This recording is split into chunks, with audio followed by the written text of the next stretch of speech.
Hello and warm welcome. आज हम लोग पढ़ेंगे टेंस। और टेंस हम देखते हैं बच्चों का इतना उसका हैवी फेयर रहता है, इतना ज़्यादा, वो इतना ज़्यादा डरता है टेंस से, कहने लायक नहीं। टेंस समझ में नहीं आता है, याद नहीं होता है, ये है वो है, रट्टा मारना पड़ता है। देखिए दोस्तों, ऐसा कुछ नहीं है। आज हम टेंस पढ़ाएंगे आप लोगों को और बहुत बेहतरीन तरीके से पढ़ाएंगे और आपको समझ में आएगा। चलिए ज़्यादा टाइम बर्बाद नहीं करते हैं और सीधे हम लोग अपना टॉपिक स्टार्ट करते हैं। तो सबसे पहले टेंस क्या है? तो tense is a verb form which shows the time of an action. मतलब क्या है कि हमारा जो टेंस है ना, वो किसी भी काम के करने का समय बताता है। किसी भी काम के करने का समय बताता है, उसको बोलते हैं टेंस। अब टेंस कितने प्रकार के होते हैं? तो देखिए, टेंस होते हैं 3 प्रकार के। पहला है प्रेजेंट टेंस, दूसरा है पास्ट टेंस और तीसरा है फ्यूचर टेंस।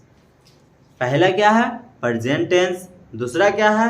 पास्ट टेंस और तीसरा क्या है? Future tense. अब हम लोग जानेंगे प्रेजेंट टेंस। देखिए, प्रेजेंट टेंस, पास्ट टेंस और फ्यूचर टेंस, ये तीनों का ना 4 प्रकार होते हैं। तो प्रेजेंट इंडेफिनिट का क्या होता है? प्रेजेंट टेंस का क्या होता है? तो पहला है present indefinite tense, present continuous tense, और प्रेजेंट कंटिन्यूअस को ही प्रेजेंट इम्परफेक्ट बोलते हैं, प्रेजेंट प्रोग्रेसिव भी बोलते हैं।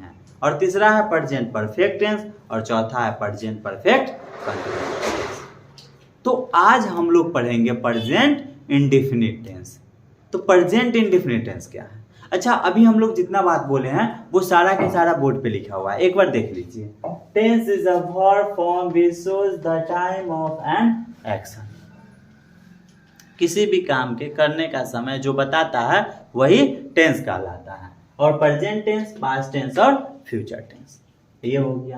प्रेजेंट टेंस वर्तमान काल, पास्ट टेंस भूतकाल, फ्यूचर टेंस भविष्य काल। There are 4 types of present tense. Present tense के 4 प्रकार होते हैं। Present indefinite tense, present continuous tense, present perfect tense, present perfect continuous tense. उसके बाद प्रेजेंट इंडेफिनिट टेंस पढ़ना है। तो देखिए, प्रेजेंट इंडेफिनिट टेंस का रिकॉग्नाइजेशन क्या है, पहचान क्या है? तो प्रेजेंट इंडेफिनिट टेंस का पहचान है हिंदी वाक्य के मुख्य क्रिया के अंत में ता है, ती है, ते है इत्यादि लगा है। अच्छा, हम मुख्य क्रिया क्यों बोले हैं? क्योंकि हो सकता है एक सेंटेंस में एक से ज्यादा क्रियाएं आए, तो जो मेन क्रिया होगी ना उसमें ता है, ती है, ते है लगा हुआ रहेगा और बाद बाकी सारे के सारे हेल्पिंग वर्ब कहलाएगी। और एक सेंटेंस में 1, 2, 3 से ज्यादा भी क्रिया हो सकती है। तो एक होती है मेन वर्ब, जो सबसे लास्ट में होती है ना वो क्रियाएं होती है मेन वर्ब, और बाद बाकी सारे होती है हेल्पिंग वर्ब। तो जब पहचान हम लोग जान लिए तो हम लोग स्ट्रक्चर देखेंगे। तो स्ट्रक्चर है सब्जेक्ट प्लस वर्ब 1 और वर्ब 5 प्लस ऑब्जेक्ट। जैसे एक ट्रांसलेशन लिखा हुआ है, मैं अंग्रेजी बोलता हूँ। तो सबसे पहले आपको पता होना चाहिए सब्जेक्ट कौन है, वर्ब कौन है और ऑब्जेक्ट कौन है। अगर जब तक आपको सब्जेक्ट नहीं पता रहेगा, वर्ब पता नहीं रहेगा, ऑब्जेक्ट पता नहीं रहेगा, तब तक आप सेंटेंस बनेगा नहीं। तो हम आपको बहुत आसान तरीका से सिखाते हैं कि सब्जेक्ट कैसे पहचानेंगे, ऑब्जेक्ट कैसे पहचानेंगे। तो सबसे मेन है वर्ब। वर्ब को पकड़िए। वर्ब को कैसे पहचानिएगा? तो आप वर्ब के हिंदी में ना आकर ना अंत में देखिए। पढ़ना, दौड़ना, बोलना, चलना, क्या? खाना, पीना, आना, जाना, सोना। समझे? जिस भी हिंदी शब्द के अंत में नो आकर ना आ जाए, हाँ, अपना नाना को छोड़ के, आप जो सोच रहे हैं वो नहीं, उसको छोड़ के जितना भी है जिसके अंत में ना आकर ना आ जाए वो सारा का सारा वर्ब कहलाएगा।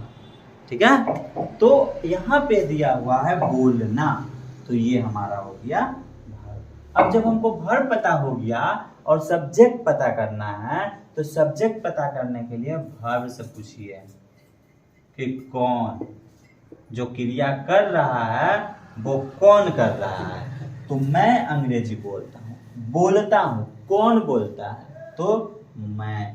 तो ये हमारा हो गया सब्जेक्ट। यहाँ हमें लग रहा है कि आप लोगों को दिखाई नहीं दे रहा है, तो अगर दिखाई नहीं दे रहा है तो यहाँ पे हम इस लाइन को लिख देते हैं कि मैं अंग्रेजी बोलता हूं। तो यहाँ पे ये जो है ये हमारा हो गया सब्जेक्ट, ठीक है दोस्तों, और ये हमारा हो गया वर्ब। तो अब जब हमें वर्ब पता चल गया है, सब्जेक्ट पता चल गया है, तो अब पता करना है ऑब्जेक्ट। तो हम सब्जेक्ट के माध्यम से, वर्ब के माध्यम से सब्जेक्ट ढूंढ लिए, और सब्जेक्ट से पूछिए क्या और किसे। तो जब सब्जेक्ट से आप पूछेंगे क्या और किसे, तब जाकर आपको मिल जाएगा ऑब्जेक्ट, ठीक है। तो यहाँ पूछिए क्या और किसे, तो आपको जो मिलेगा वो होगा ऑब्जेक्ट। तो हमें पता चल गया है सब्जेक्ट, हमें पता चल गया वर्ब, और हमें पता चल गया है ऑब्जेक्ट। अकॉर्डिंग टू स्ट्रक्चर हमें बनाना है तो सब्जेक्ट प्लस वर्ब 1 और वर्ब 5 प्लस ऑब्जेक्ट। अच्छा, इंग्लिश रूल के हिसाब से इसे वर्ब 1 नहीं बोलेंगे, इसे बेस फॉर्म ऑफ वर्ब बोलेंगे। तो वर्ब 1 किस में लगता है और वर्ब 5 किस में लगता है, ये हम लोग एक बार देख लेते हैं। देखिए, सिंगुलर सब्जेक्ट के साथ सिंगुलर वर्ब। सिंगुलर सब्जेक्ट क्या होता है, तो he, she, it, Ram, Shyam, Sita, Gita, ये सारे, यानी जिसके साथ आप इज लगाइए, जिसके साथ आप इज लगा सकते हैं, वो सारा सिंगुलर सब्जेक्ट है। तो सिंगुलर सब्जेक्ट के साथ वर्ब भी सिंगुलर वर्ब। एक बात हमेशा याद रखिएगा, जो वर्ब फॉर्म होता है वो हमेशा प्लूरल होता है, हमेशा प्लूरल होता है, तो उसे सिंगुलर बनाया जाता है। सिंगुलर कैसे बनाते हैं, वर्ब में एस और ईएस जोड़कर। अगर हम वर्ब में एस और ईएस जोड़ते हैं तो वो प्लूरल हो जाता है। तो वर्ब के लास्ट लेटर अगर ओ रहे, एक्स रहे, एस रहे, एच रहे, सी एच रहे, जेड रहे, तो उसमें ईएस जोड़कर उसको प्लूरल बनाते हैं, और बाद बाकी सारे में एस जोड़कर बनाते हैं। तो अब इसको बनाना है, तो मैं है तो मैं का हो जाएगा आई, और आई जो है, आई के साथ हम एम लगाते हैं, इज नहीं लगाते हैं, इसीलिए इसके साथ हम वर्ब 5 नहीं लगाएंगे, वर्ब फर्स्ट लगाएंगे, यानी बेस फॉर्म ऑफ वर्ब। तो आई और बोलना का होता है स्पीक, और ऑब्जेक्ट लगाना है, सब्जेक्ट हो गया है, वर्ब हो गया है, ऑब्जेक्ट, ऑब्जेक्ट हमारा आई स्पीक इंग्लिश। लेकिन यही ट्रांसलेशन एक यहाँ पे है, यहाँ पे हमारा सब्जेक्ट आई है, यहाँ पे हमारा सब्जेक्ट वह है, यानी ही है, सिंगुलर सब्जेक्ट है। तो वह क्या हो जाएगा, ही, और ही के साथ वर्ब 1 और वर्ब 5। तो हम अभी बताएं कि जिसके साथ इज लगेगा उसके साथ हम लोग क्या लगाएंगे, वर्ब 5। तो बोलता है, तो बोलता है तो हो जाएगा स्पीक्स। अभी बताए हैं कि जो वर्ब है उसको सिंगुलर बनाने के लिए अगर उसके लास्ट में ओ, एक्स, एस, एच, सी, एच और जेड रहे तो ईएस जोड़ेंगे, लेकिन यहाँ पे के है तो सिर्फ एस जोड़ेंगे, और हमारा ऑब्जेक्ट है इंग्लिश।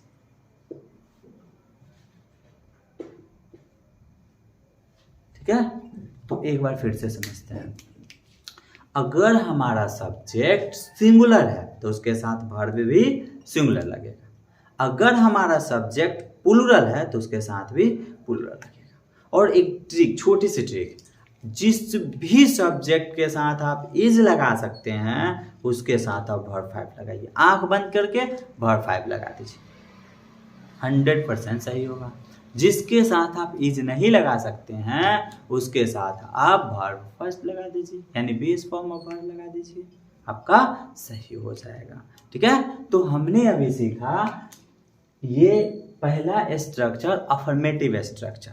अब हम लोग आगे सीखेंगे निगेटिव, उसके बाद सीखेंगे इंट्रोगेटिव, और उसके बाद सीखेंगे इंट्रोगेटिव निगेटिव। उसके बाद हम लोग प्रेजेंट इंडेफिनिट का टाइप भी सीखेंगे। ठीक है, तो चलिए आगे सीखते हैं।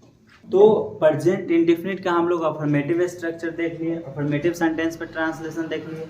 अब हम लोग के पास है निगेटिव।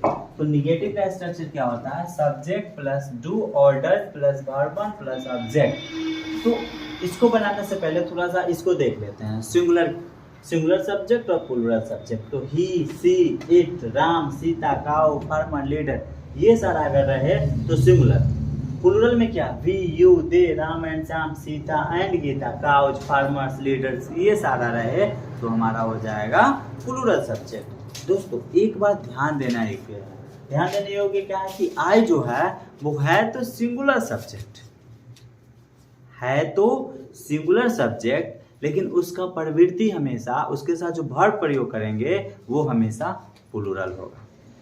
दूसरा है यू, तो यू जो है ये हमेशा, ये यू भी है तो ये सिंगुलर भी है और प्लूरल भी है, लेकिन इसके साथ वर्ब हमेशा प्लूरल लगेगा। जैसे यू, आप या तुम अगर कहेंगे तो ये तो हो जाता है सिंगुलर, आप लोग, तुम लोग कहेंगे तो होगा प्लूरल, लेकिन इसका जब हम लगाएंगे, इसके साथ वर्ब प्रयोग करेंगे तो वर्ब प्रयोग करेंगे तो उसको हम करेंगे प्लूरल। ठीक है, तो हमेशा याद रखिएगा। तो बनाते हैं subject do order plus verb one plus object. अभी हम लोगों ने सीखा था सब्जेक्ट ढूंढना, सब्जेक्ट ढूंढ रहे हैं तो सब्जेक्ट है मेरा आई, यानी मैं है तो आई हो जाएगा। अभी उसके बाद डू और डज, तो देखिए जिसके साथ हम ये जो वर्ब है वो सिंगुलर यूज करेंगे उसके साथ डज प्रयोग करेंगे, और जिसके साथ हम वर्ब प्लूरल यूज करेंगे उसके साथ हम डू प्रयोग करेंगे। तो हम इसको लिख देते हैं, कहाँ पे लिख दे, यहाँ पे लिख देते हैं कि अगर वर्ब सिंगुलर सब्जेक्ट है तो वर्ब होगा सिंगुलर। ये पहले भी शायद हम बता चुके हैं। इसके साथ हम लगाएंगे डज, और अगर प्लूरल वर्ब सब्जेक्ट है इसके साथ लगाएंगे डू। तो आई उसके बाद हो जाएगा do.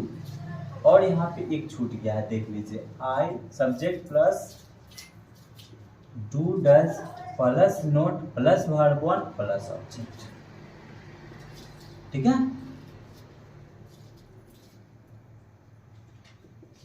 Subject plus do does plus not plus verb one plus object. तो मैं अंग्रेजी नहीं बोलता हूं तो आई डू नॉट और वर्ब ले आएंगे स्पीक और इंग्लिश।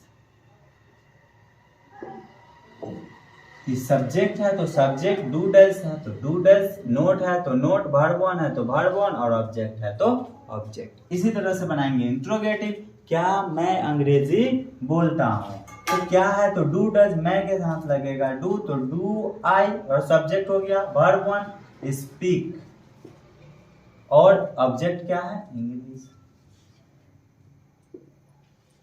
Note of interrogation.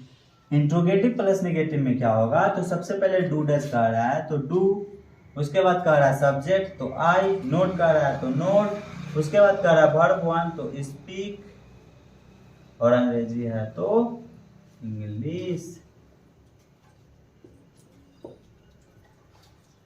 मतलब क्या, हमें सिर्फ इस बात का ध्यान रखना है कि अगर सिंगुलर सब्जेक्ट है तो वर्ब भी सिंगुलर, प्लूरल सब्जेक्ट है तो वर्ब भी प्लूरल। तो एक बार फिर से देख लेते हैं, सब्जेक्ट प्लस डू और does plus not plus verb one plus object, यानी कि निगेटिव, मैं अंग्रेजी नहीं बोलता हूँ, I do not speak English, मैं खाना नहीं खाता हूँ, I do not eat food, मैं क्रिकेट नहीं खेलता हूँ, I do not play cricket. उसी तरह से इंट्रोगेटिव आ जाएगा, इसका स्ट्रक्चर होगा डू और does plus subject plus verb one plus object. क्या मैं अंग्रेजी बोलता हूँ, तो डू और डज में से जो लगेगा वो लगाएंगे, सब्जेक्ट है तो subject, base form of verb है तो वहाँ वर्ब हो जाएगा, ऑब्जेक्ट है तो ऑब्जेक्ट। इसी तरह से ये। तो अब हम आप लोगों को 2-3 ट्रांसलेशन दे देते हैं, आप उसको बनाकर और कमेंट कीजिए कि आपको बनाने आया कि नहीं।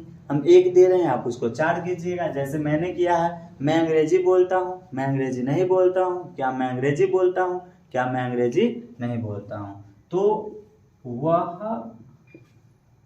आम खाता है, राधा नाचती है। और एक और ट्रांसलेशन आपको दे रहे हैं, उसका आप जरूर बनाकर कमेंट कीजिएगा कि मुझे एक आम खाता है।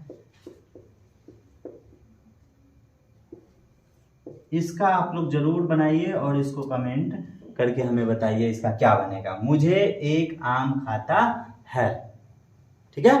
और अगला जो वीडियो आएगा उसमें हम आप लोग को टाइप्स पढ़ाएंगे, ठीक है। तो इस वीडियो को देखिए, सीखिए, एंजॉय कीजिए, अच्छा लगे तो शेयर कीजिए, और जितना भी जो भी आपको प्रॉब्लम सॉल्व हो गया होगा या जो भी नया चीज़ मिला होगा कमेंट करके बताइए, या अभी जो आपको प्रॉब्लम आ रहा है उससे रिलेटेड आप कमेंट कर सकते हैं। हम अपने तरफ से कोशिश करेंगे उसका सॉल्यूशन देने का। तब तक के लिए